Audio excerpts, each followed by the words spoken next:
The champagne glasses clinked somewhere behind me. Laughter bubbling through conversations I wasn't part of. I adjusted my camera settings, scanning the ballroom through the viewfinder for the next shot worth capturing. Thursday nights at the plaza meant wealthy donors pretending to care about whatever cause justified the open bar. My job was to make them look generous. I'd been shooting events like this for 3 years, ever since I bought my freedom from the corporate studio in Portland that treated photographers like assembly line workers. The pay was inconsistent, but at least the work was mine. Tonight's gig would cover rent with maybe $50 left over. Brooklyn wasn't getting any cheaper. At 11 o'clock, the event coordinator dismissed me with a distracted wave. I packed my gear quickly, eager to escape before someone asked me to stay late without additional payment. Outside the hotel entrance, I stopped short. The storm had rolled in fast. Water poured from the sky in sheets, turning the street into a river. I hadn't checked the forecast. Stupid. My weather app sat ignored on my phone while I'd been busy framing shots of people who could afford to throw away more money in one evening than I made in 3 months. I pulled my jacket tighter and ran for the parking garage across the street, camera bag clutched against my chest like a shield. The structure was dimly lit, shadows pooling in corners where the overhead fixtures had burned out weeks ago. My Honda Civic waited in the far corner where I'd parked to avoid the valet fee. Halfway there, movement caught my eye. A man in a charcoal suit stumbled near a concrete pillar, one hand pressed against it for balance. He straightened quickly, too quickly, and strode toward a black SUV idling near the elevator bank. His gait was wrong, controlled, but tense, like someone fighting pain they didn't want to show. Something dark and rectangular tumbled from his pocket as he walked. Leather, expensive looking. It hit the ground with a soft thud that I only heard because I'd stopped moving. "Hey," I called out. "You dropped." The SUV's door slammed.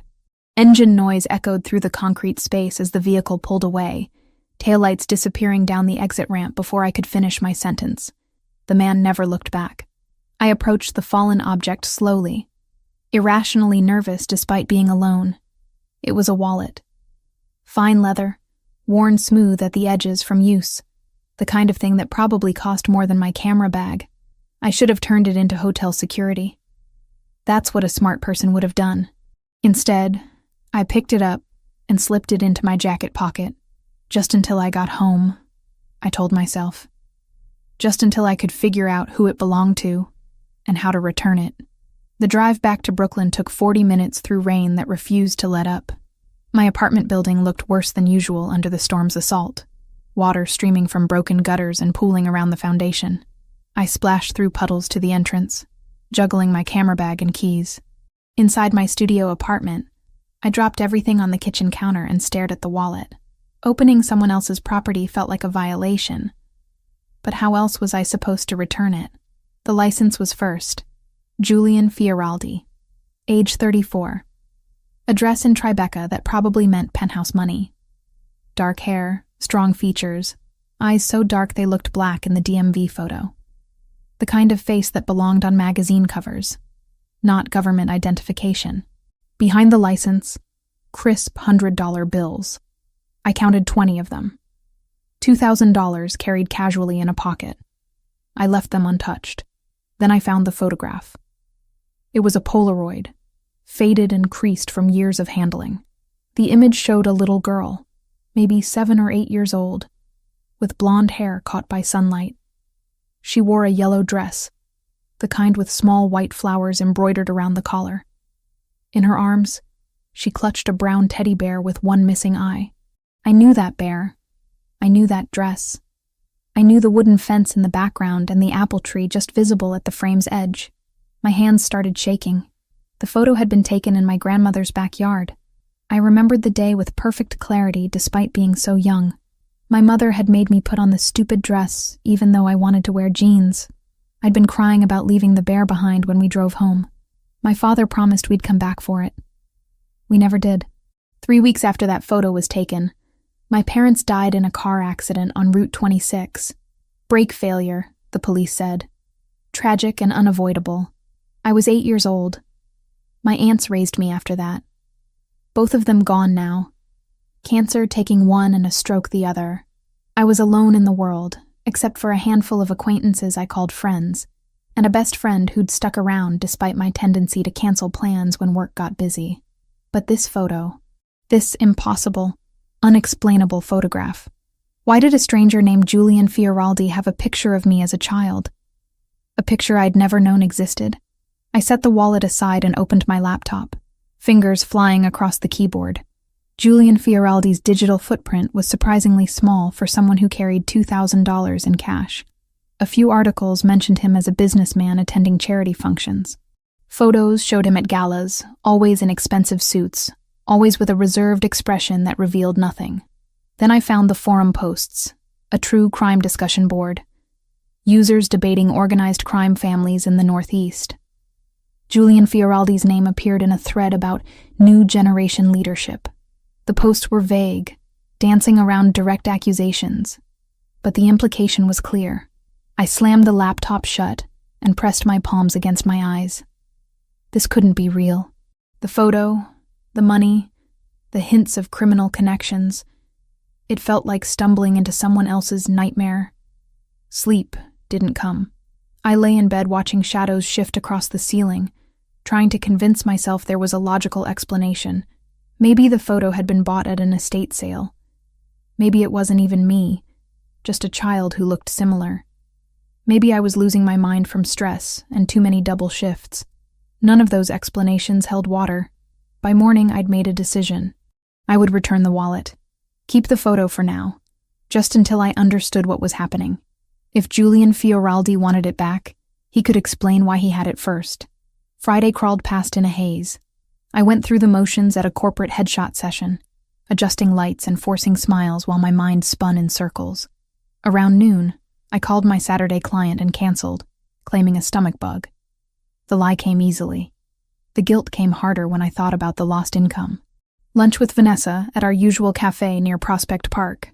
She ordered a quinoa bowl and studied me across the table with narrowed eyes. "You look terrible," she said bluntly. "What's wrong?" "Just tired." I pushed lettuce around my plate. "Work's been busy. You're a terrible liar, Haley."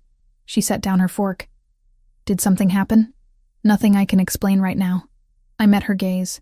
"But I'm okay, I promise." She didn't look convinced, but she let it drop. We'd been friends since college, long enough that she knew when to push and when to give me space. Today, she chose space. I got back to my apartment around 3 and found the SUV. Black, tinted windows, idling at the curb directly in front of my building.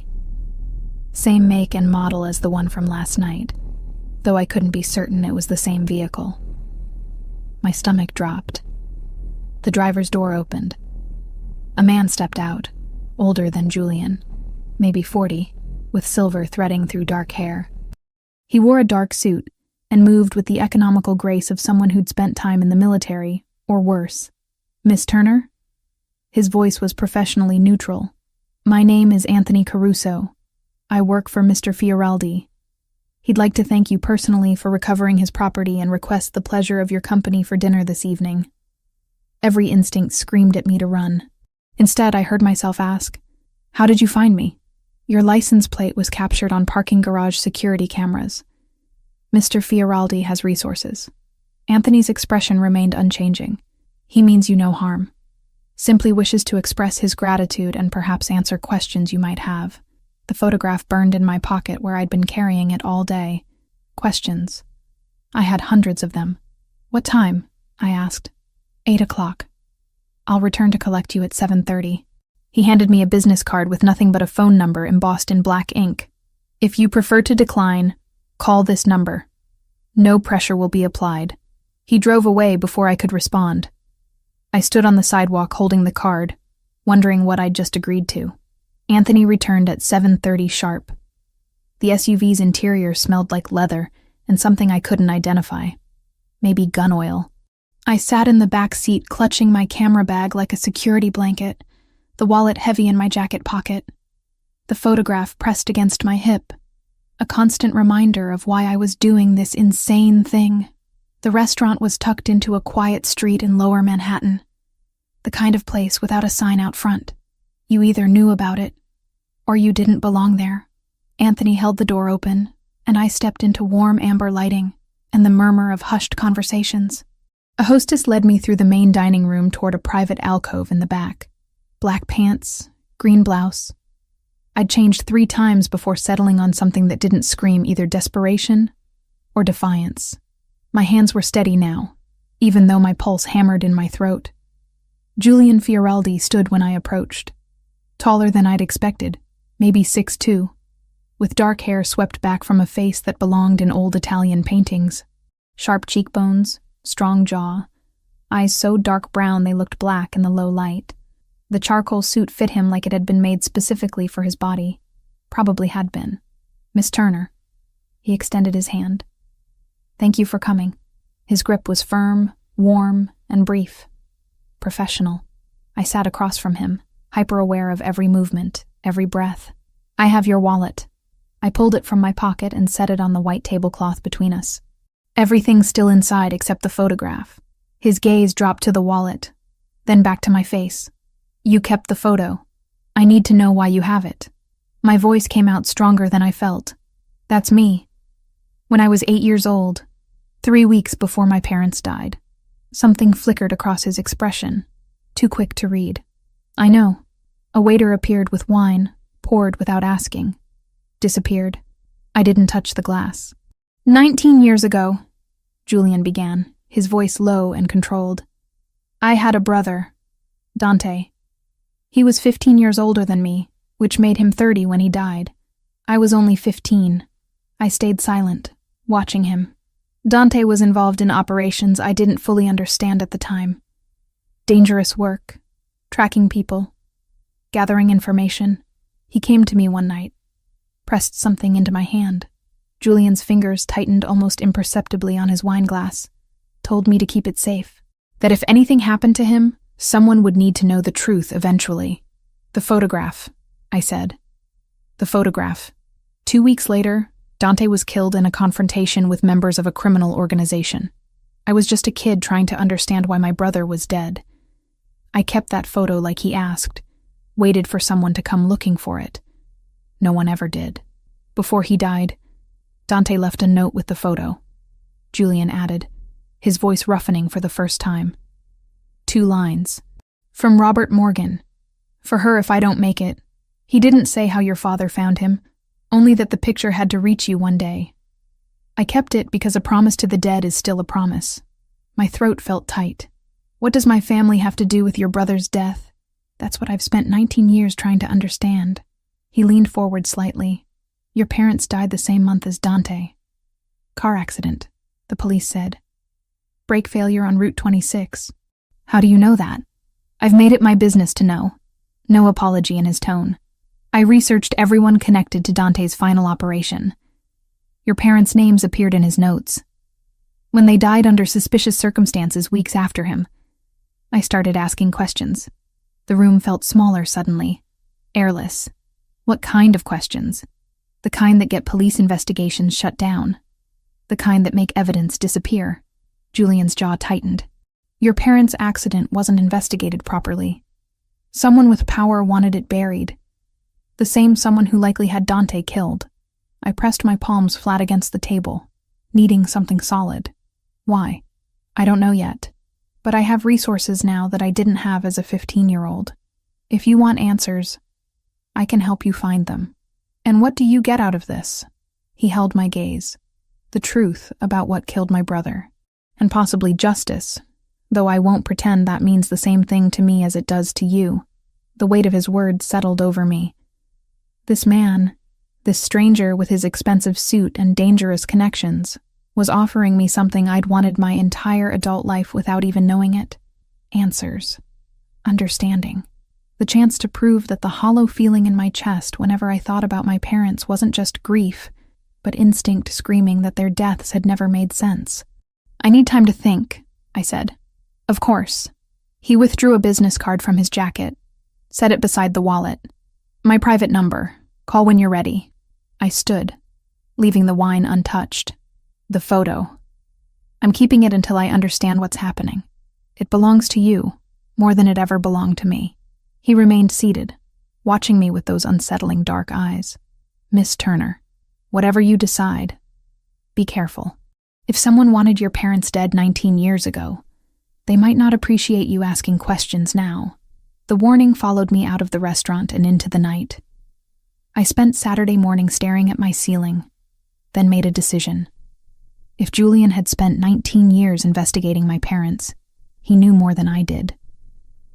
But I needed to verify his story, find my own evidence before trusting a man who admitted to having dangerous connections.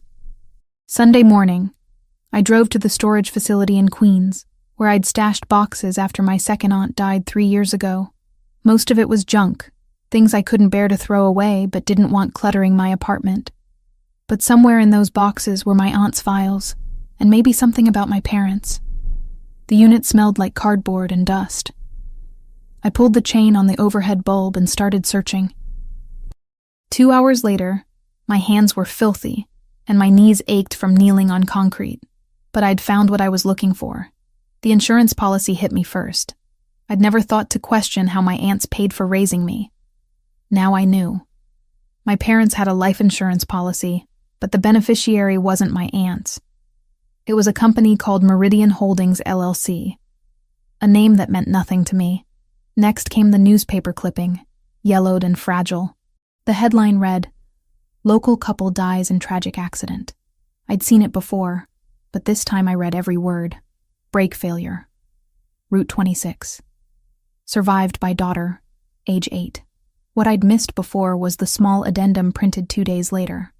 Barely 3 lines noting that further investigation had been deemed unnecessary by the district attorney's office. Someone had scrawled in the margin, "Pressure from promotoria, file closed." My hands shook as I unfolded the letter. My mother's handwriting, addressed to her sister Margaret. "I'm afraid the decisions we made years ago are catching up to us. Robert thinks I'm being paranoid, but I can't shake this feeling of being watched. If anything happens, please protect our daughter. Tell her we loved her. Tell her we tried to do the right thing, even when it cost us everything." The letter was dated 2 weeks before they died. At the bottom of the box, I found a partially burned document. Most of it was destroyed, but I could make out fragments. Property, Manhattan, trust, a name that might have been a law firm, though the last part was Ash. I photographed everything with my phone, hands still trembling. Then I pulled out Julian's card and dialed. He answered on the second ring. "Miss Turner, I found something. Documents about my parents. An insurance policy that doesn't make sense. A letter from my mother. Mentions of a property I never knew existed. Where are you?" "Storage facility in Queens, but I'm heading home." "Don't." His tone shifted, urgent. "Send me the address. I'm sending someone to collect you." "I have my car." "Leave it. This isn't a request." The line went dead. 20 minutes later, Anthony pulled up in the same black SUV. I climbed in without argument, the manila folder of documents clutched to my chest. Monday morning, I found myself in a Tribeca penthouse that probably cost more than I'd earn in my lifetime. Floor-to-ceiling windows overlooked the Hudson, morning light turning the river silver. The space was minimalist, expensive, controlled, just like the man who owned it. Julian stood at a conference table with another man, both examining the documents I'd brought. Anthony hovered nearby, phone constantly buzzing with messages he ignored. "Meridian Holdings," the other man said. His nameplate read, "Anthony Caruso. Consigliere," whatever that meant. Shell Corporation registered in Delaware. Common structure for money laundering operations. "Linked to what organization?" Julian asked. "Give me an hour." Anthony pulled out his phone, stepped away. Julian turned to me. "The letter from your mother. She mentions decisions made in the past. Do you know what she was referring to?" "No. My aunts never talked about it. I was 8 when they took me in. They focused on keeping me stable, not on the past." "And you never questioned the circumstances?" "I was a child." Defensiveness sharpened my voice. By the time I was old enough to ask questions, my aunts were dying. I had other priorities. He nodded slowly. "The property mentioned in the burned document. That's new information. If your parents owned property in Manhattan that you never knew about, someone has been hiding it from you." Anthony returned, face grim. Meridian Holdings was a front for the Sinaloa cartel's predecessor organization. Shut down 15 years ago when the leadership changed hands, but the shell companies remained active. The room tilted slightly. I grabbed the edge of the table. The cartel, I said slowly. My parents were connected to the cartel? Or they were in the wrong place at the wrong time? Julian's voice was carefully neutral. My brother Dante was infiltrating that organization when he died. If your parents witnessed something, knew something, the cartel would have eliminated them as loose ends. And me? You were 8 years old, not a threat. Until now. Anthony's phone buzzed again. He answered, listened, and his expression darkened further. We have a problem. Intercepted communication shows the current Sinaloa leadership knows about Haley. They know you've made contact with her. Julian's jaw tightened. When? Intercept was from this morning. They're treating her as a potential liability. A liability? My voice cracked. I don't know anything. They don't know that. Julian moved around the table toward me. They see a connection to a 19-year-old incident that cost them assets and personnel. They see me taking an interest. That makes you dangerous in their eyes. So what am I supposed to do? You stay here, under protection, until we can neutralize the threat or convince them you're not worth the risk. I have a life, a job. I can't just disappear. You'll be dead in 48 hours if you go back to your apartment. No dramatics, just cold fact. These aren't people who take chances. I stared at him, at Anthony, at the documents scattered across the table. Every instinct screamed at me to run. But where would I go? And how long before someone found me? How long? I asked. Days, maybe a week, however long it takes. Julian's dark eyes held mine. I'm asking you to trust me with your life. I thought about my parents, dead on a lonely stretch of highway. About Dante, killed trying to stop people like this. About the little girl in the yellow dress who'd had no idea her world was about to shatter. Fine, I whispered. I'll stay. Monday morning arrived with weak sunlight filtering through the penthouse windows. I'd barely slept on the guest room bed that felt too soft, too expensive, too much like a cage disguised as luxury. My phone buzzed for the 7th time since dawn. Vanessa. I sent another text claiming food poisoning from bad sushi, promising to call when I felt better. The lie tasted bitter on my tongue. She'd been my best friend since sophomore year at SVA. The person who'd helped me move 3 times, who'd held me when my second aunt died. Now I was lying to her because the truth would sound insane. What was I supposed to say?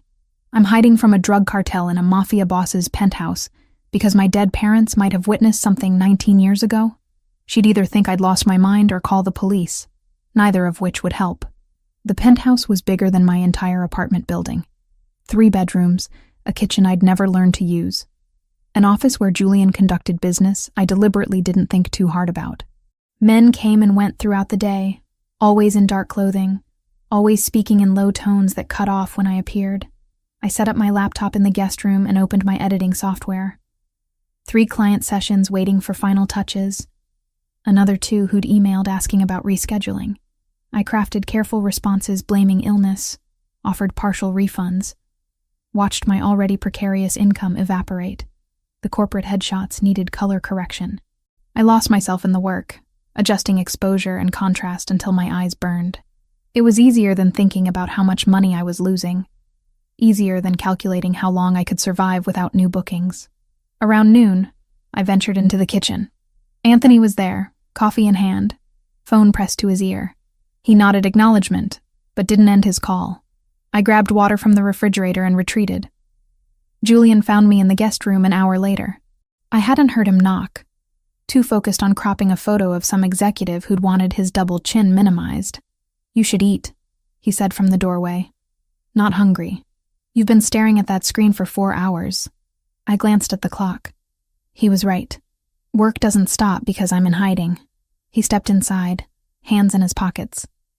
Still wore the suit, though he'd lost the jacket somewhere. The white shirt was perfectly pressed, sleeves rolled to his elbows, revealing forearms corded with muscle. How much are you losing by being here? The question surprised me. Why do you care? Because you're making a sacrifice to stay alive. I want to understand the cost. I saved my work and closed the laptop. This week? maybe $800 in missed sessions. Next week will be worse. I had a wedding booked, 50 prints ordered for a gallery showing. All gone. I'll cover your losses. I don't want your money. It's not charity. It's compensation for the danger my interest in your case has created. I stood, needing to move. The room felt smaller with him in it. Your interest didn't create this. Whoever killed my parents did. You're just helping me understand why. Something shifted in his expression. Too subtle to name. Most people in your position would be demanding compensation. I'm not most people. No. He watched me pace. You're not. That first week crawled by in measured increments of boredom and anxiety. I edited photos, fielded increasingly concerned messages from Vanessa, and avoided thinking about the men with guns positioned throughout the building. At night, the penthouse felt cavernous and silent, except for the occasional murmur of voices from Julian's office. On the fourth evening, I found him on the terrace. He stood at the railing, city lights spreading below like scattered diamonds, a glass of something amber in his hand. Can't sleep? I asked. He didn't startle. Must have heard me approach. Old habit. My father used to say sleep was for people who didn't have empires to maintain. I joined him at the railing, keeping a careful distance. Sounds exhausting. It was. He died when I was 17. Heart attack, they said. But hearts don't spontaneously fail from being shot twice in the chest. The casual way he said it made my breath catch. I'm sorry. Don't be. He knew the risks. Julian took a drink. My brother Dante died 2 years before that. I was 15, suddenly responsible for understanding a world I'd been sheltered from. By 17, I'd lost everyone except Anthony and a handful of men loyal to my father's memory. That's when you took over? Gradually. I was too young for anyone to take seriously. Spent 3 years proving I wasn't just my father's son, that I could think strategically, that I wouldn't get them all killed through inexperience. He turned to face me. By 20, I'd earned the right to lead. By 25, I'd eliminated everyone who doubted me. The last sentence hung in the air, weighted with implications I didn't want to examine. Do you ever regret it? Every day. But regret doesn't change reality. We stood in silence, watching traffic crawl through streets far below. Somewhere out there, people were living normal lives, worrying about normal problems. I envied them. What about you? Julian asked. What was your life like before Thursday? Boring. Lonely. I worked, paid bills, occasionally saw Vanessa for lunch. My aunts raised me to be practical, self-sufficient. They didn't have much money, so I learned early that survival meant working harder than everyone else. Is that why you became a photographer? I became a photographer because I'm better at observing than participating. Behind the camera, I get to document life without actually living it. The admission came easier than expected. Pathetic, right? Honest. He finished his drink. Most people spend their lives pretending to be someone they're not. You at least acknowledge your distance. Over the following days, I started photographing Julian without planning to. He'd be working in his office, concentration etched into the lines of his face, and I'd capture it. Or standing by the windows, silhouette sharp against afternoon light. He noticed, but never asked me to stop. On day 10, Anthony burst into the living room where I'd been reviewing footage. His face was grim. We've got a name. Cristobal Cristo Vega, often anglicized as Christopher. He's the one who ordered the hit on your parents 19 years ago. He's climbed the ranks since then, now controls distribution for the entire Northeast corridor. Julian appeared from his office. You're certain? Dante's journals mentioned a contact called Cristo. We've matched communications from that period to Vega's known operations. It's him. My hands went numb. Where is he? Protected. He's got his own security, his own territory. But he knows we're digging into his past. Anthony pulled up something on his tablet. He's planning to move against us before we can expose him. Julian's jaw tightened. Then we move first. They spent the next 2 days planning something they wouldn't explain in detail. I caught fragments. False documentation. Internal warfare. Turning the cartel against itself. It sounded insane and desperate and possibly brilliant. On day 11, Julian found me editing photos in the guest room again. I need your help, he said without preamble. With what? creating documents that appear authentic, financial records showing embezzlement. We need them good enough to pass initial scrutiny from people who want to believe the worst. I set down my laptop. You want me to help you fabricate evidence? Yes. That's illegal. So is murder. They've already committed their crime. This is how we respond. He stepped closer. I'm not asking you to be comfortable with it. I'm asking if you're capable of doing it. Every instinct screamed to refuse. But Christopher Vega had killed my parents, had killed Dante, had probably killed dozens of others. And he'd do it again if given the chance. I'll need access to real documents for reference. Templates, formatting, the kind of details that make something look legitimate. Anthony can provide those. And if this goes wrong, if they trace it back to me, they won't. But if they do, you'll have protection. Julian held my gaze. I know what I'm asking. If you can't do it, tell me now. I thought about the little girl in the yellow dress who'd lost everything. About 19 years of questions that had never been answered. About the parents I barely remembered but still mourned. I'll do it. The next 2 days blurred together.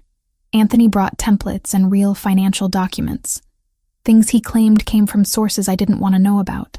I studied them, learning the patterns, the language, the subtle details that separated legitimate paperwork from obvious fakes. Julian worked beside me, explaining what the documents needed to prove. We fabricated a trail of embezzlement, carefully constructed to look like Christopher had been stealing from his own organization for years.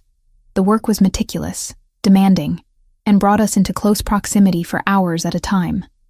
I became aware of small things. The way he rolled his shoulders when concentration made them tense. How he drank coffee black but always offered me cream despite me never asking. The scar on his chin that I finally got close enough to notice, thin and white against tanned skin. Once, reaching for the same document, our hands brushed. The contact sent electricity up my arm that had nothing to do with fear. He pulled back first, jaw tight, and we didn't speak about it. By the end of day 12, we had everything we needed.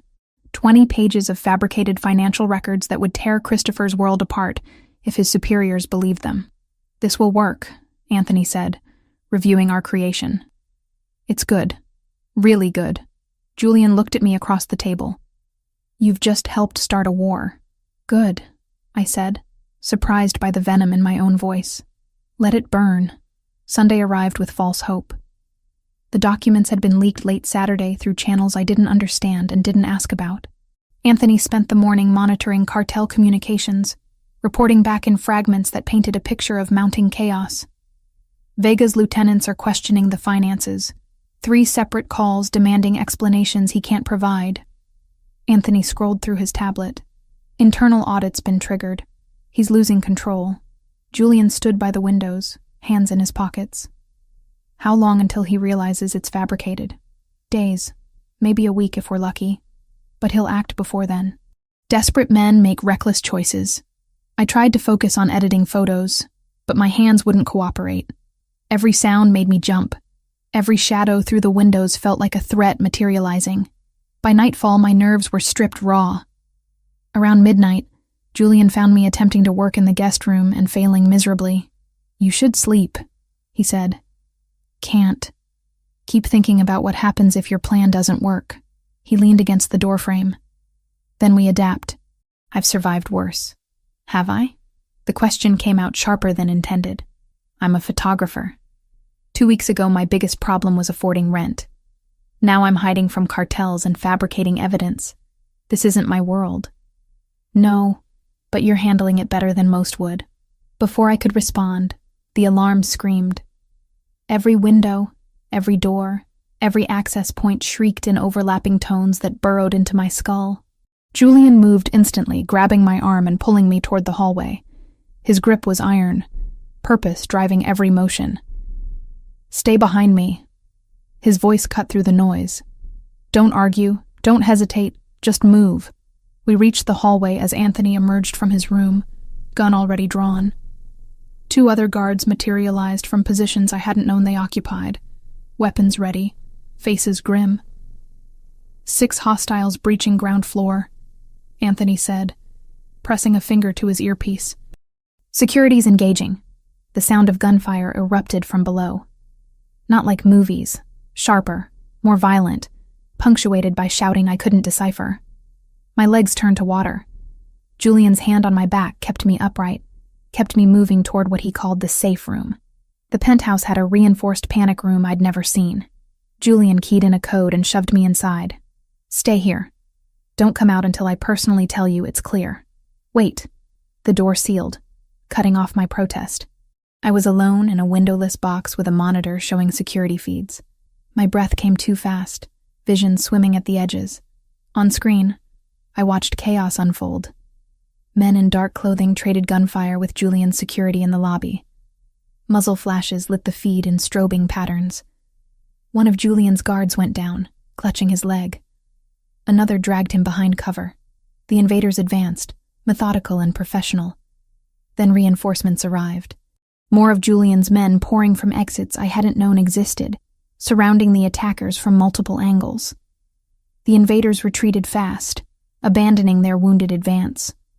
Within minutes, they'd fled. The all-clear didn't come for 20 minutes. When Julian finally opened the safe room door, his face was carved from stone. It's over. They're gone. I stumbled out on shaking legs. Your man who went down. Leg wound. He'll live. Julian turned away. Anthony's handling cleanup. I followed him to his office, where he sank into the chair behind his desk. That's when I noticed the blood. A dark stain spreading across his left shirt sleeve, dripping onto the expensive wood. You're hurt. I crossed the room before thinking. It's nothing. Piece of broken glass when a window shattered. Let me see it. Haley, let me see it. I grabbed his arm, not gently. He winced but didn't pull away. The cut ran along his forearm, maybe 3 inches long. Deep enough to need attention, shallow enough that he'd been ignoring it. I grabbed tissues from the desk, pressed them against the wound. His blood soaked through immediately, warm and too red. You could have been killed, I said, hands trembling as I applied pressure. But I wasn't. That's not the point. My voice cracked. None of this was supposed to happen. You said I'd be safe here. I was wrong. The admission came quietly. I miscalculated how fast Vega would move. I put you in danger. I looked up and found him watching me with an intensity that stopped my breath. We were too close. His blood on my hands, adrenaline still screaming through my veins. The space between us felt electric, charged with everything we hadn't said. His free hand came up, cupped my face, thumb brushing my cheekbone. I'm sorry, he whispered. I leaned in. So did he. Our mouths were inches apart when Anthony burst through the door. Boss, we've got a problem. Police are on their way. Neighbors called in the gunfire. Julian pulled back, jaw tightening. How long? 5 minutes, maybe less.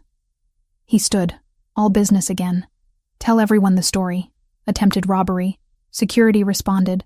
Suspects fled. No mention of cartel connections. Get the wounded to Dr. Sarno's clinic, not a hospital. Already arranged. And the woman? She was never here. Julian looked at me. You were visiting a friend in Queens. You know nothing about this. I'm not leaving you to deal with this alone, I protested. You don't have a choice. He moved to a wall panel, pressed something that made a section slide open, revealing a stairwell. Anthony, take her down to the garage. Keep her in the car until the police clear out. Anthony grabbed my elbow. I tried to resist, but he was stronger, pulling me toward the hidden stairs. The last thing I saw was Julian wrapping his bleeding arm with a towel, preparing to lie to authorities with the same calm he'd used when offering me dinner 2 weeks ago. The garage was underground, dark, smelling of concrete and motor oil. Anthony guided me to a black sedan and locked the doors from outside. Through tinted windows, I watched police lights flash blue and red against the walls. An hour crawled by. Then 2. My hands still shook. I kept seeing the security feed, the gunfire, Julian's blood on tissues I'd dropped somewhere in his office. When Anthony finally returned, dawn was breaking outside. It's handled. Police bought the robbery story. It helped that Julian's security team was fully licensed and handed over time-stamped camera footage within minutes. The uniforms wanted something clean they could write and clear. We gave them exactly that. Julian's arranging private security upgrades they suggested. He started the engine. But we can't stay here. Too exposed. Where are we going? Property upstate, Catskills region. More defensible, more isolated. He pulled out of the garage onto empty streets. Boss wants us there before full light. We drove through the city as it woke. Streets gradually filling with people heading to normal jobs, normal lives. I pressed my forehead against the window and watched them, envying their ignorance. Julian's SUV pulled up alongside us at a red light. Through the tinted glass, I could just make out his profile. He didn't look over, didn't acknowledge me, just stared straight ahead like a man driving toward something he couldn't avoid. The light changed. We drove north toward mountains I'd never seen, leaving the penthouse and whatever temporary safety it had offered behind. My phone buzzed with another text from Vanessa. I turned it off without reading. Some lies were easier to maintain in silence. The house emerged from morning mist, like something out of a Gothic novel. Not a mansion, but substantial. Stone and wood blending into the forest that pressed close on all sides. The Catskills stretched behind it, mountains layered in shades of green and gray that faded into cloud cover. "We're 2.5 hours from the city," Anthony said as we pulled up the gravel drive. "No neighbors within a mile. Cell service is spotty, but we've got satellite backup." Julian's SUV arrived minutes after ours.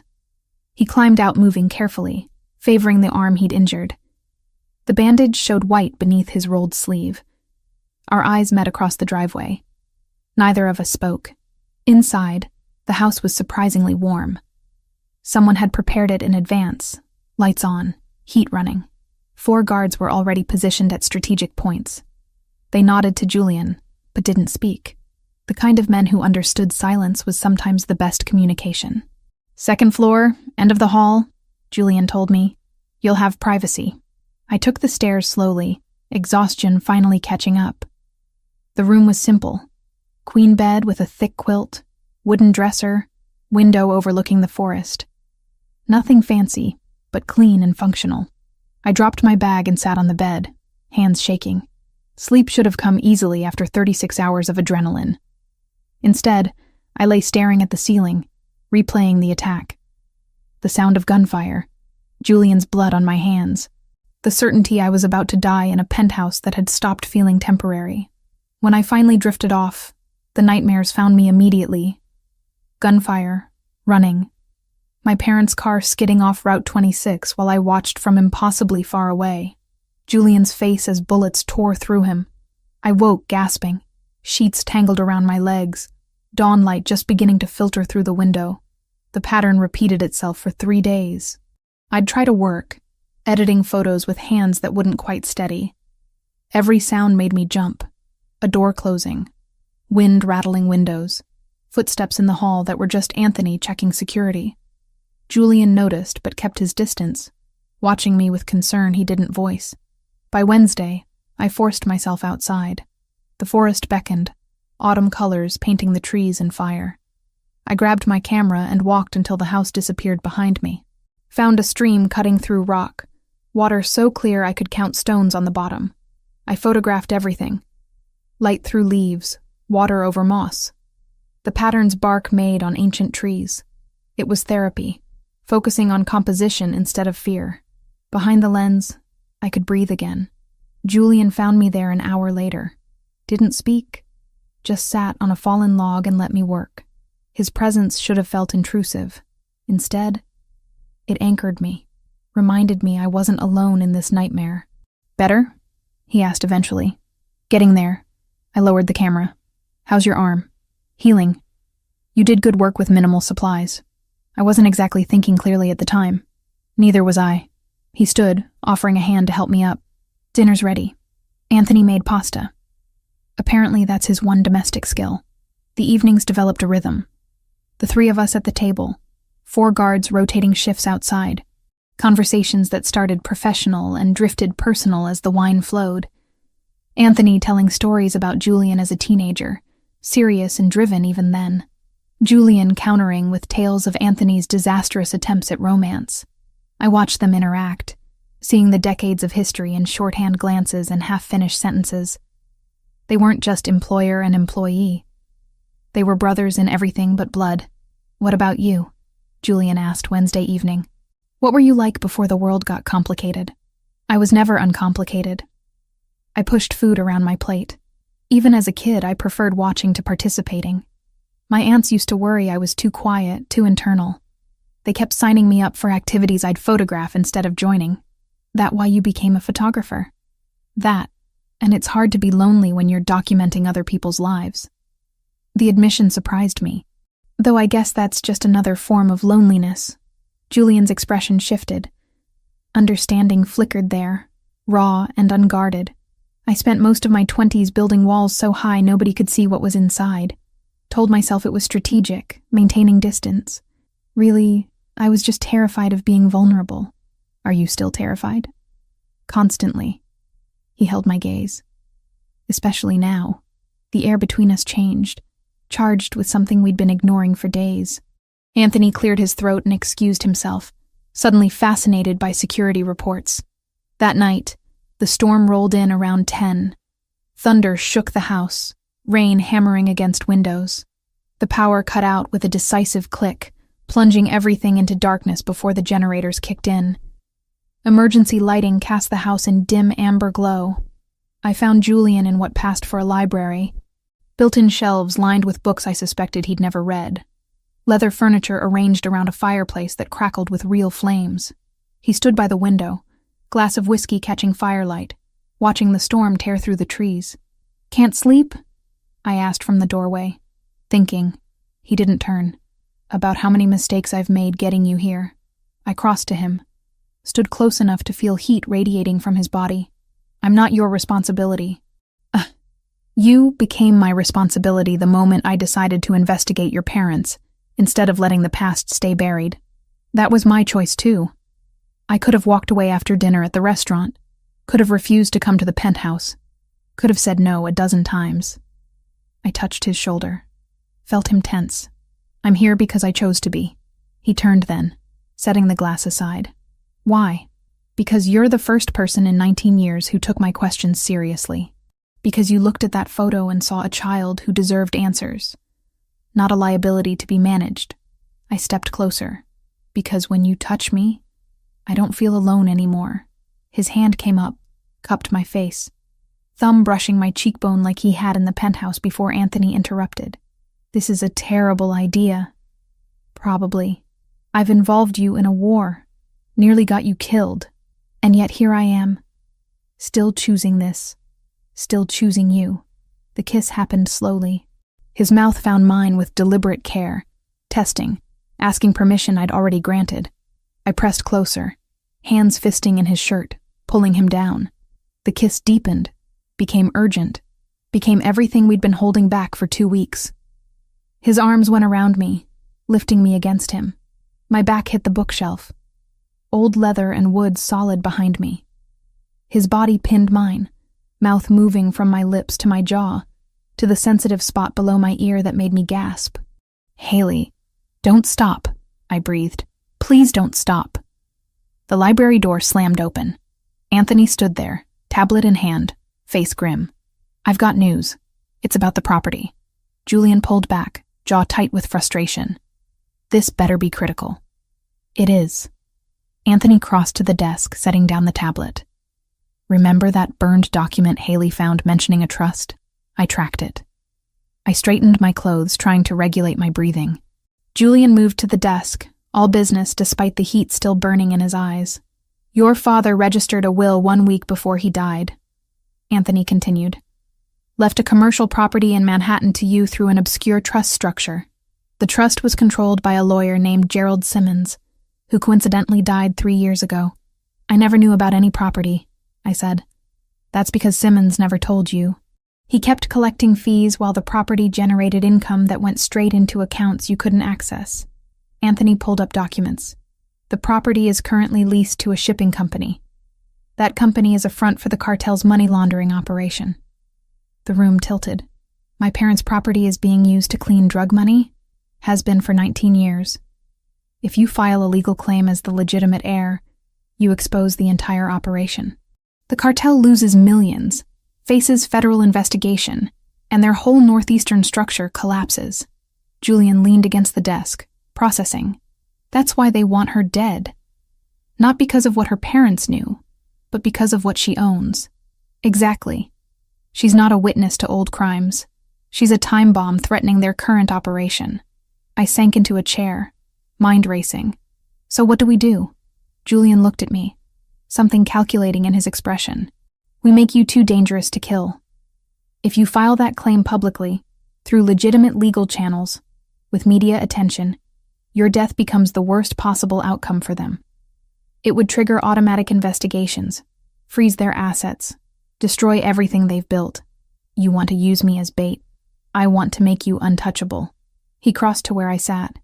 It's risky, but it's the only way to end this permanently. I thought about the photo Julian had carried for 19 years. About my parents. Killed for knowing too much or owning too much. About the little girl in the yellow dress who'd never understood why her world shattered. I pulled the photo from my pocket. You should have this back. You've kept it safe all these years. Julian's expression softened. It belongs to you. It always did. Your father must have given it to Dante for safekeeping, hoping you'd find your way back to your own history. Then let's make a copy. One for each of us. A reminder of why we're doing this. He took my hand, squeezed once. Deal. We'll scan it tomorrow. Frame them both. Your past doesn't have to be carried by just one person anymore. Outside, thunder rolled across the mountains.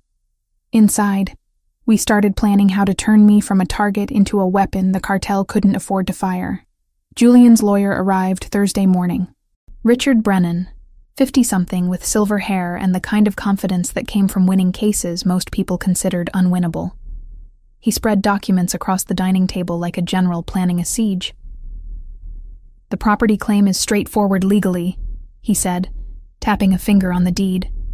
Your father's will is legitimate, properly witnessed, filed with the county clerk.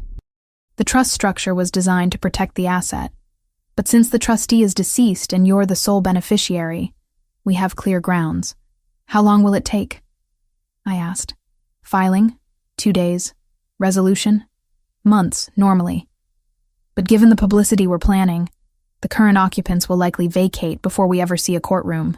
He looked at Julian. You're certain about the journalist angle? Michael Torres is reliable. Former investigative reporter for The Times, now freelance. He's been looking for a story big enough to break into national syndication. Julian leaned back in his chair. We feed him the address, financial irregularities at the shipping company, connections to known shell corporations. He does the rest. And if the FBI doesn't bite, they will. Torres knows how to frame stories that force official action. Public pressure, media scrutiny. The Bureau can't ignore money laundering on this scale once it's front-page news. I listened to them discuss strategy like it was a chess game, moving pieces across a board I was only beginning to understand. My life, my safety, my future. All dependent on convincing strangers that my claim was legitimate while simultaneously exposing criminals who'd already tried to kill me. I have a condition, I said, interrupting their planning. Both men looked at me. When the property sells, I want the proceeds to establish a foundation. For victims of organized crime, specifically children who've lost parents, medical expenses, education costs, counseling. The things my aunt struggled to provide because insurance companies and government agencies don't care about collateral damage. Richard blinked. That's a significant decision. The property's value is estimated at $5 million minimum. I know what it's worth. I also know my parents died protecting something, and I'm not going to profit from their deaths. This money goes to helping kids like I was. Kids who deserve better than being forgotten. Julian's expression shifted. Not surprise, exactly. Something closer to respect. How much do you want to keep? $3 million to the foundation. The rest for living expenses, starting over when this is done. That's fair. More than fair. Richard said quietly. Most people in your position would take everything and run. I'm not most people. The next morning, we drove back to the city. Not the penthouse. A neutral office in Midtown where Richard filed the paperwork with a clerk who barely glanced at me. Just another case in a system that processed thousands daily. By noon, my claim was officially registered, public record, impossible to quietly bury. Torres received his tip that afternoon. Julian never told me exactly what evidence was planted or how, but by Sunday evening the story broke. Shipping company fronts, massive money laundering operation, screamed the headline across every major news site. Torres had done his homework. Financial records, testimony from anonymous sources, the property's ownership trail leading back to my parents and forward to shell corporations with cartel connections. The article was meticulous, damning, and most importantly, it named the specific address. The FBI issued a statement Monday morning announcing a formal investigation. Federal agents descended on the property by Tuesday. News cameras captured everything. Men in suits carrying boxes of evidence, police tape cordoning off the building, official statements about ongoing operations. The lawyer disappeared, Anthony reported Wednesday morning. Gerald Simmons's son found his apartment empty. No signs of struggle, just gone. Neighbors saw him leave with 2 men yesterday afternoon. Dead? I asked. Almost certainly. The cartel doesn't leave loose ends. The thought should have bothered me more than it did. A man was probably dead because of actions I'd set in motion. But Simmons had profited from my parents' murders for 19 years, had kept me from inheritance that could have changed my life. I couldn't summon sympathy for him. By the end of the week, the cartel had evacuated the property. Torres published a follow-up piece tracking the financial losses, conservative estimates putting it at $12 million in cash alone, plus untold amounts in disrupted operations and frozen accounts. The entire Northeastern distribution network was scrambling to relocate, burning resources and exposing vulnerabilities. Christopher Vega is under pressure from his superiors, Anthony said Friday evening. Intercepted communications show they're blaming him for the security breach. He's desperate. Desperate enough to do something stupid? Julian asked. Already has. He's put out a contract on Haley. $500,000 to anyone who brings proof of death. My stomach dropped. So we're back where we started. Not quite. Julian pulled up something on his tablet. I spent the last 3 days establishing insurance. False digital trails suggesting you have automated systems set to release information if you die. Names, dates, financial records that would burn operations across 6 states. It's all fabricated, but the threat is believable. Will that stop them? It'll make them think twice. Killing you becomes the nuclear option. They'd rather negotiate, find another solution, or wait you out hoping you'll make a mistake. But Vega didn't wait. Saturday morning, Anthony intercepted a communication that changed everything. He's trying to negotiate directly with you, Anthony told Julian, phone still pressed to his ear. Wants a meeting, says he can explain everything, offer compensation, make this go away quietly. Julian's jaw tightened. He's panicking, losing control. His superiors are probably demanding action and he's grasping at any option. It's also revealing his location. The message came from a phone we can trace. I watched understanding pass between them. This wasn't about negotiation. It was about Vega making a fatal error. Don't engage directly, Julian said. Pass the information to the Guerrero faction. They've wanted Vega's territory for years. Let them know he's vulnerable, distracted, making desperate moves. Anthony nodded and disappeared to make calls. Julian turned to me, expression carefully neutral. It'll be over within days, maybe a week. Vega won't survive what's coming. Because we're setting him up to be killed by his own people. Because he made choices that put him at war with rivals who don't forgive weakness. We're simply providing information. What they do with it isn't our responsibility. The rationalization was thin, but I understood the logic. Direct action meant direct risk. This way, the cartel tore itself apart while we stayed safely removed from the violence. 4 days later, news broke about a body found in a warehouse in New Jersey. Multiple gunshot wounds, no identification. But Anthony confirmed what official channels wouldn't.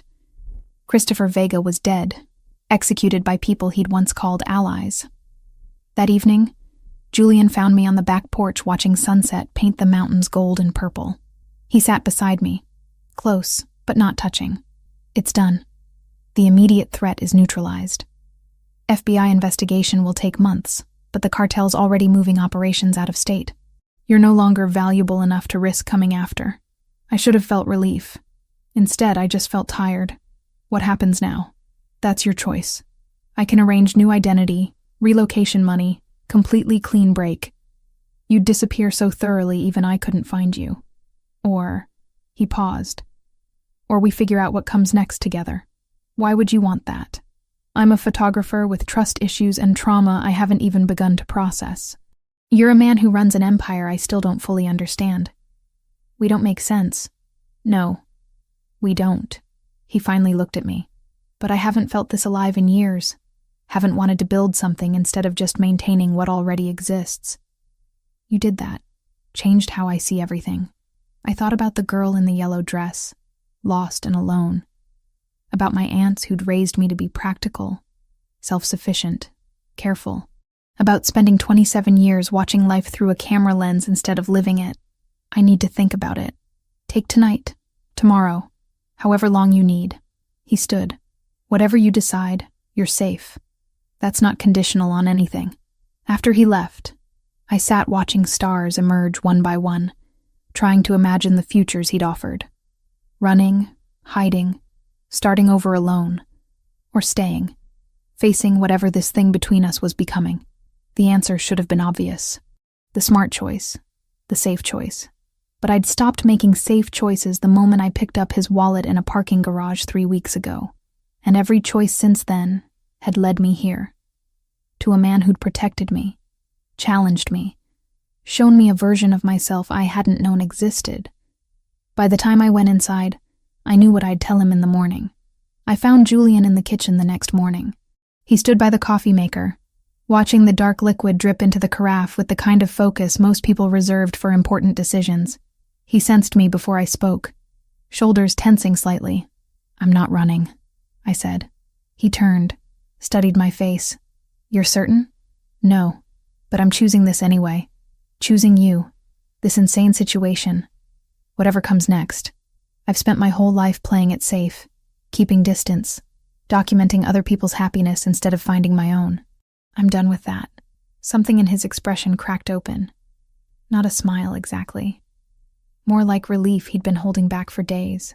"It won't be easy. My world doesn't come with normal relationship problems. Good thing I'm not looking for normal." He crossed to me, cupped my face in both hands. The kiss was slow, deliberate. Nothing like the frantic urgency in the library. This was a promise, an acknowledgement of what we were choosing together. When we broke apart, he rested his forehead against mine. "We do this right. You go back to Brooklyn. Resume your life. I don't control your schedule or dictate your choices. We build something real, not just survival instinct dressed up as connection. Deal. But I have one condition first, which is, I need to see Vanessa, face to face. She's been my best friend for almost a decade.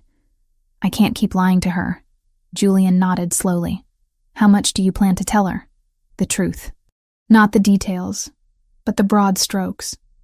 That I was in danger, that you helped me, that it's resolved now. She deserves at least that much honesty." 2 days later, I sat across from Vanessa in a cafe near Prospect Park, the same place we'd met weeks ago when this nightmare was just beginning. She'd ordered her usual quinoa bowl but wasn't eating it, just pushing food around while glaring at me with justified anger.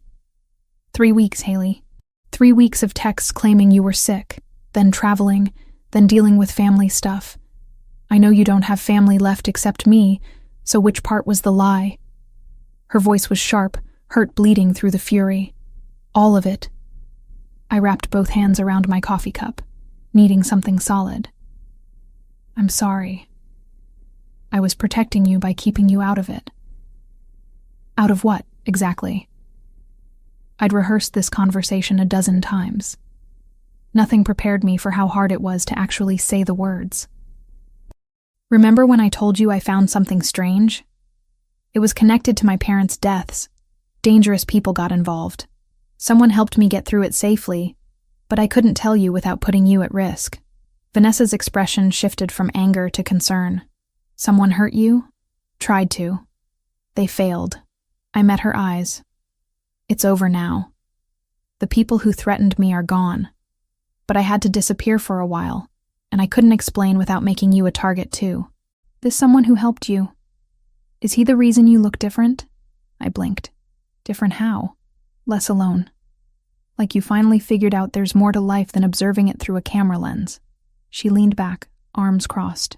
I want to be angry. I am angry, but I'm also relieved you're alive and apparently involved with someone who puts that look on your face. His name is Julian. It's complicated. Everything about you is complicated, Haley. That's not new. She finally picked up her fork. But I need you to promise me something. If you're ever in trouble again, you tell me. Even if it's just, I can't explain, but I'm safe. I can't help if I don't know you need it. I promise. And Vanessa, thank you for not giving up on me. You're stuck with me. Someone has to make sure you eat vegetables and occasionally leave your apartment. She paused. This Julian, do I get to meet him? Eventually, when we figure out what normal looks like. The property sale moved faster than Richard Brennan predicted. The publicity, FBI investigation, and criminal implications scared off most potential buyers, but a development company looking to renovate bought it for $4.8 million. After legal fees and back taxes, I cleared $4.5 million. I sat in Richard's office signing paperwork that changed my life with a pen that probably cost more than my monthly rent used to. The foundation is established, Richard said, sliding another document across his desk. $2 million initial funding, additional $1 million in reserve for operational costs. You'll need a board of directors, but I've taken the liberty of contacting several organizations that work with children affected by organized crime. They're eager to partner. What about the rest? After taxes, you'll have approximately $1.2 million remaining. Invested conservatively, that's $40,000 to $50,000 annual income without touching principal. You'll never be wealthy, but you'll be comfortable. Comfortable. The word felt foreign. I'd spent my adult life calculating whether I could afford both groceries and electricity. Now I was signing papers that meant never worrying about rent again. I want to name it after my parents, I said. The Morgan Family Foundation. For kids who lost parents to violence. Consider it done. That evening, Julian found me in the guest room at the Catskills house, staring at financial documents I couldn't quite process. You gave away most of your inheritance, he said from the doorway. I used it for something that matters. There's a difference. He sat beside me on the bed. Most people wouldn't see it that way. I'm not most people. My parents died protecting something they believed in. This money came from their deaths, from 19 years of corruption and criminal activity. Using it to help kids like I was feels like honoring them properly. Julian picked up one of the documents, scanned it. The foundation structure is solid. Richard did good work. He mentioned you covered his fees. Consider it an investment in something worthwhile. I leaned against him, exhausted by paperwork and emotion. What happens to your business now? With the cartel disrupted, Christopher dead, everything exposed. We adapt. Move operations, restructure territory agreements, rebuild what was damaged. But I'm also reconsidering some aspects. He paused. You made me think about legacy differently. What I'm building versus what I'm maintaining. Whether power for its own sake is worth the cost. That sounds like progress. Don't expect miracles. I'm not suddenly going legitimate or retiring to become a philanthropist. But maybe there are smarter ways to operate. Less violence, more strategic thinking. Businesses that don't rely on human suffering. It wasn't redemption. Wasn't even close to the moral high ground. But it was movement in a direction that didn't make me hate myself for caring about him. The next week passed in strange normalcy. I worked on foundation planning, consulted with organizations about program structure, and slowly rebuilt my photography client list. Julian split time between the Catskills and the city, handling business I deliberately didn't ask about. At night, we'd sit by the fire talking about futures that felt more possible than they had any right to be. Anthony reported that the FBI investigation was proceeding exactly as planned. Charges were being prepared, assets frozen, operational networks dismantled. The cartel's northeastern presence was effectively destroyed. Any retaliation attempts? Julian asked. None. The internal message has been clear. Haley Turner is off limits. The cost of touching her is too high. Anthony glanced at me. You've become more valuable alive than dead. Congratulations on weaponizing yourself. That's the strangest compliment I've ever received. In our world, it's the highest form of respect. 2 weeks after Christopher's death, Julian took me back to Brooklyn. My apartment looked exactly as I'd left it, dust-coating surfaces, mail piled behind the door. It felt like stepping into a museum of my former life. "Security system is upgraded," Julian said, showing me the new panel. "Cameras on all entry points, direct line to my people, panic button that brings response in under 3 minutes. This feels excessive for a photographer in Brooklyn. Humor me. At least until we're certain there's no residual threat." I agreed, because arguing felt pointless, and because a small part of me was still afraid. That night, sleeping in my own bed for the first time in a month, I dreamed of the girl in the yellow dress. But this time, she wasn't alone. Someone stood beside her, hand on her shoulder, protecting her from storms she couldn't see coming. I woke to sunlight and my phone buzzing with a text from Julian. "Dinner tonight? Actual date. Not crisis management." I smiled and typed back, "Pick me up at 7. Maybe this was what moving forward looked like. Not forgetting the past or pretending trauma didn't leave scars. Just choosing to build something new anyway. One careful step at a time. 3 months changed everything and nothing at all. The Morgan Family Foundation officially launched on a Tuesday in October. Small ceremony, just me, Richard Brennan, and representatives from 3 victim advocacy organizations. We stood in a modest office space in Lower Manhattan, cutting a ribbon nobody would photograph, celebrating something that felt more important than anything I'd accomplished in 27 years. $2 million initial funding, with operational structures in place to begin accepting applications next month. Richard explained to the assembled group. Priority will be given to children under 18 who've lost parents to organized crime, gang violence, or drug-related homicides. Medical expenses, education costs, counseling services. I watched them discuss logistics and felt my parents' presence like a weight on my shoulders. Not oppressive. Grounding. This money had come from their deaths, from 19 years of criminals profiting off property that should have been mine. Now it would help kids who deserved better than being collateral damage in wars they didn't choose. After the ceremony, I walked to the site alone. The property itself was unrecognizable now, gutted and under renovation. Construction barriers hid whatever transformation was happening inside, but I stood on the sidewalk and took a photo anyway. Documentation of an ending that became a beginning. My phone buzzed. "Julian, how did it go?" "Better than expected. They're excited about the possibilities. You should be proud. Not many people would give away millions. I kept enough to be comfortable. That's more than most people get." I paused. "Dinner tonight? My place or yours?" "Mine. I'm testing a new lens and need natural light for portraits. So I'm your test subject now. You have good bone structure. Don't let it go to your head." His laugh was warm through the phone. 7 o'clock. I'll bring wine. That was how it worked between us now.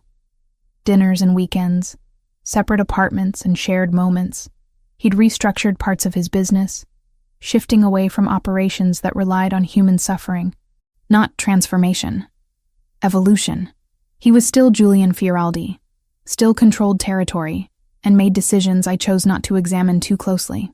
But he was also the man who'd protected me, who called just to hear my voice, who fell asleep on my couch reading while I edited photos past midnight. My photography work had shifted too.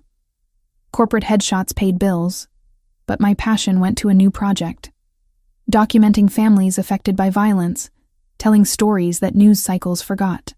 I'd spent September photographing children in victim services programs, capturing resilience that shouldn't have been necessary, but existed anyway. The foundation gave me access to subjects I'd never have met otherwise. Kids like I'd been, trying to understand why the world had turned cruel. Some wanted their photos taken. Others just wanted someone to listen. I did both. Vanessa still hadn't completely forgiven me for the weeks of lies, but we were rebuilding. Coffee every Sunday, her screening Julian with protective suspicion that made me love her more. She'd met him twice, brief encounters where she assessed him like a subject under scientific observation. "He's intense," she'd said after the second meeting, "and clearly dangerous. But he looks at you like you're the only real thing in his world. That's dramatic even for you. I call it like I see it. Just promise me if he ever hurts you, I get to key his car before you disappear into witness protection or whatever. Deal. My apartment in Brooklyn had become home again, though the upgraded security system reminded me daily that normal was relative. Julian's men maintained discreet surveillance, enough to respond quickly without making me feel imprisoned. I'd grown used to the shadow presence, even grateful for it on nights when old nightmares surfaced. The nightmares came less frequently now. Therapy helped. Weekly sessions with Dr. Reeves, who specialized in trauma and didn't flinch when I mentioned cartels and gunfire. She helped me understand that survival wasn't the same as healing. The carrying fear didn't make me weak. You're allowed to be angry, she'd said during our last session, about what was stolen from you, about having to grow up too fast, about being pulled into violence you didn't choose. I'm more tired than angry. Tired of looking over my shoulder, of calculating risk in every decision. That's normal given what you've experienced. But Haley, you're also building something new. The foundation, your relationship, the documentary work. Those are choices moving you forward, not just reactions to the past. She was right. For the first time since my parents died, I felt like I was living instead of just surviving. The documentary project led me back to my grandmother's property upstate. The house had been sold years ago, but the new owners allowed me access to photograph the backyard. The same fence, the same apple tree, older but still standing. I brought my camera and the courage I'd been gathering for weeks. Set up the tripod in the exact spot where someone had photographed me at 8 years old in that yellow dress. This time, I wore jeans and a charcoal sweater, hair loose, expression steady rather than confused. The self-timer clicked. I held position for 10 frames, capturing something I couldn't quite name. Not replacement of the past. Acknowledgement that the girl in the yellow dress had survived, had grown, had found her way back to this place with scars, but also strength. I showed Julian the photos that evening at his Tribeca penthouse. He'd moved back after security upgrades, though he spent most weekends at my place or the Catskills house. He studied the images in silence, the old Polaroid beside my laptop for comparison, the yellow dress and the contemporary portrait, separated by 19 years, and everything that had happened between. You're planning to exhibit these, he said finally, as part of a larger series. Before and after, trauma and survival, the children we were, and the people we became. It's powerful work, Haley. Important. I saved the files and closed my laptop. I want to frame both photos for your office. The original Polaroid your brother gave you, and this new one, side by side. Why my office? Because you kept that photo safe for 19 years when you didn't have to. Because you saw a child who deserved answers, not a problem to be solved. Because sometimes secrets we carry aren't burdens. They're bridges to people we were always meant to meet. Something shifted in his expression. Vulnerability breaking through control. He pulled me close, pressed his forehead against mine. I was 15 when Dante died. Spent 19 years wondering why he thought that photo mattered enough to make me promise to keep it safe. Now I know. Do you regret it? Everything that happened? I regret the danger. I regret not moving faster, being smarter, protecting you better. But meeting you, learning your story, watching you transform tragedy into purpose. He pulled back enough to meet my eyes. That I'll never regret.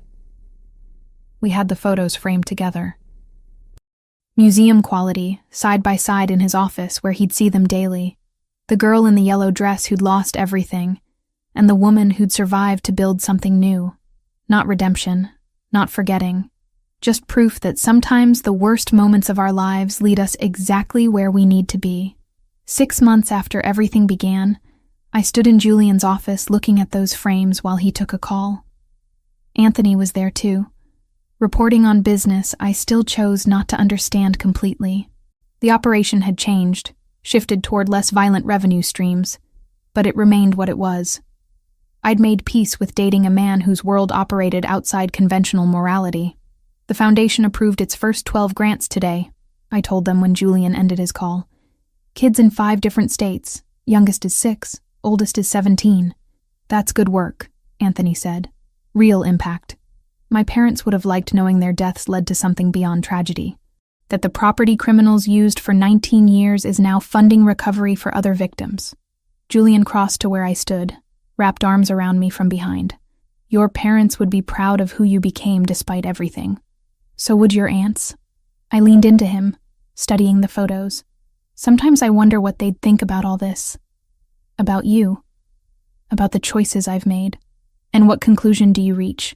That they raised me to survive, to be practical, and self-sufficient, and careful. But they also taught me that family isn't always blood, that protecting people you love matters more than following rules, and that sometimes the safest choice is trusting dangerous people who prove themselves when it counts. That's a generous interpretation. It's the truth. I turned in his arms. I'm exactly where I'm supposed to be, with exactly who I'm supposed to be with, even if it doesn't make logical sense to anyone else. Outside, the city spread beneath us, millions of lives intersecting in patterns too complex to map. Somewhere in that chaos, other children were losing parents, other people were making impossible choices, other secrets were being kept that would take years to understand. But in this moment, in this space, the girl in the yellow dress and the woman she'd become existed side by side. Not separate. Continuous. Proof that survival wasn't just about staying alive. It was about finding meaning in the scars, purpose in the pain, and sometimes unexpectedly, love in the unlikeliest places. Julian kissed the top of my head. Ready to go home? Which home? Whichever one feels right tonight. I smiled against his chest. Brooklyn. I promised Vanessa Sunday brunch and she's still convinced you're secretly a supervillain. I appreciate her commitment to your well-being. She just wants me happy. And are you? Happy? I considered the question seriously. 3 months ago, I'd been hiding from cartels, fighting for survival, terrified of every shadow. Now I was building foundations, creating art, loving someone who saw past my defenses to the person I'd been afraid to become. Getting there, I said. One careful step at a time. And maybe that was all any of us could do. Take the broken pieces of our pasts, the scars that marked us, the secrets we carried, and build something new. Not perfect, not safe, but real and ours and worth fighting to protect.